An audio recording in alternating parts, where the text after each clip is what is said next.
నగరంలో chain snatching ఘటనలు కొత్త పద్ధతిలో జరుగుతూ ప్రజలను ఆందోళనకు గురిచేస్తున్నాయి. మల్కాజ్గిరి పోలీస్ స్టేషన్లో పరిధిలోని హనుమాన్పేటలో తాజాగా జరిగిన ఘటన కలకలం రేపింది. న్యూ నల్లకుంటకు చెందిన శ్రీమతి మల్లవజ్జుల పద్మజ ఇచ్చిన ఫిర్యాదు ప్రకారం ఆమె తల్లి మహంకాళి లక్ష్మీకాంతం హనుమాన్పేటలో నివాసముంటున్నారు.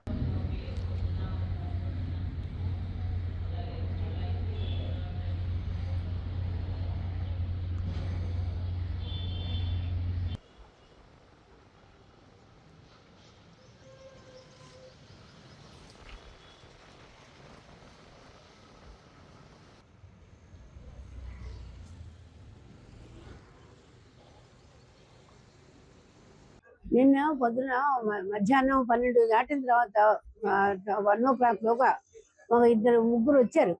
ఒక మగాడు, ఒక ఆడది, ఒక చిన్న పిల్ల, 10 ఏళ్ళు 12 ఏళ్ళ అమ్మాయి వచ్చారు.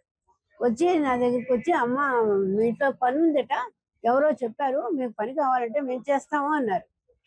అంటే మాకేమో పని అక్కర్లేదు, అక్కడ ఎవరో ఒక ఆవిడ చెప్పింది అన్నారు. నాకేమో పని అక్కర్లేదు, మాకు పని ఉంది, మీరు ఎంత ఇస్తారో అదే, నీకెందుకు ఎంత ఇస్తాను, నీకెందుకు, మాకు 18,000 కావాలి, 18,000 ఇస్తే మేము ఉంటామన్నారు.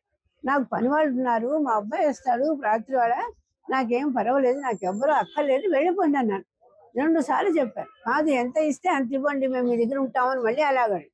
అయినా కూడా వద్దని చెప్తే అప్పుడు ఏం చేశారు, వెళ్ళిపోమంటే వెళ్ళిపోతాం, కానీ ఆ చిన్నపిల్ల మంచినీళ్ళు కావాలంటుంది, కొంచెం మంచినీళ్ళు ఇవ్వండమ్మా అన్నారు.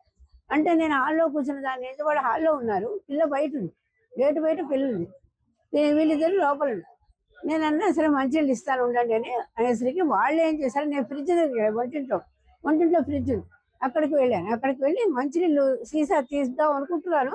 ఎప్పుడు వచ్చాడో వాడు వెనకాలే వచ్చి ఇట్లా పట్టుకుని నోట్లో ఏదో కుక్కేసాడు, ఉండాలి కుక్కేసి చైన్ ఇట్లా లాగేసుకోలేదు, వెళ్ళిపోయాడు.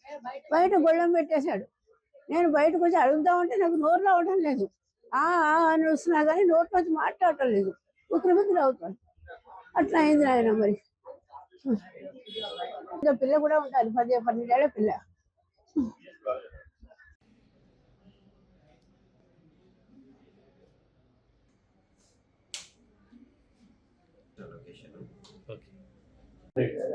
నిన్నటి రోజు అనగా 4/3/2026 నాడు సాయంత్రం హనుమాన్ నగర్ మల్కాజ్గిరి పోలీస్ స్టేషన్ పరిధిలో ఉన్నటువంటి హనుమాన్ నగర్ ఏరియా నుంచి మాకు కంప్లైంట్ రావడం జరిగింది. కంప్లైంట్ ఉన్నటువంటి లక్ష్మీకాంతం అనే ఆమె వృద్ధ మహిళ, ఈమెకి 85 సంవత్సరాలు ఉంటాయి. ఈమె ఒంటరిగా ఇంట్లో ఉంటుండగా ఉన్న రోజు నిన్న సాయంత్రం ఒక జంట ఫ్యామిలీ వాళ్ళు ఇంట్లోకి వచ్చి పని కావాలి అని చెప్పేసి ఇంట్లో పని కోసం అని వచ్చి అడిగి, ఆ తర్వాత ఆమె ఒంటరిగా ఉన్నది గమనించి అందులో ఉన్నటువంటి మగ మనిషి వాళ్ళని తన ఫ్యామిలీని కిందికి పంపించేసి ఈ మహిళతో మంచినీళ్ళు కావాలి అని చెప్పేసి లోపలికి వెళ్ళి, ఆమె లోపలికి వెళ్ళగానే చూసి లోపలికి వెళ్ళి ఆమెతో పాటు వెనుకగా వెళ్ళి గట్టిగా నోరు మూసి ఆమె మెడలో ఉన్నటువంటి తులంన్నర బంగారం చైన్ని లాక్కొని పోవడం జరిగింది. దీనిపైన కేసు రిజిస్టర్ చేసి విచారణ ప్రారంభించడం అయింది.